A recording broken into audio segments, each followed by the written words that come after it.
বলতে গেলে। সো আমরা যা দেখব তা তুলব। কিন্তু আমরা কিন্তু বলছিলাম কিন্তু গতদিন যে হচ্ছে যে আমাদের এইখানে i এর পাওয়ার কখনোই মোর দ্যান 3 হওয়া যাবে না। আচ্ছা তাহলে আমরা এটাকে এখন ক্লিক করব। তাহলে মোর দ্যান 3 না হলে কি করতে হয়? তাহলে আমরা ১ম ভাগ চিহ্ন ক্লিক করি। আর কত আছে তো i ইনভার্স 5। ইনভার্স 5 কখনো তোলা যায় না। ক্যালকুলেটরে কখনো i এর পাওয়ার তুমি ইনভার্স দিতে পারবাই না।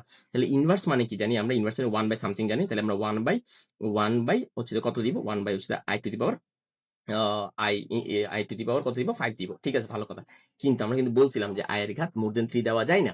তাহলে আমরা এখন কি করব? আমরা এখন 5 কে 4 দ্বারা ভাগ করব। তাহলে 5 কে যদি 4 দ্বারা ভাগ করি তাহলে ভাগশেষ কত আসবে? 1 আসবে। তাহলে 1 পাওয়ার 1 দিলেও যে কথা, না দিলেও একই কথা। পাওয়ার 1 দিলাম না। এখন নিচে নামি জায়গা। এখন আমরা নিচে নামলে কি আসবে জিনিসটা তাইলে?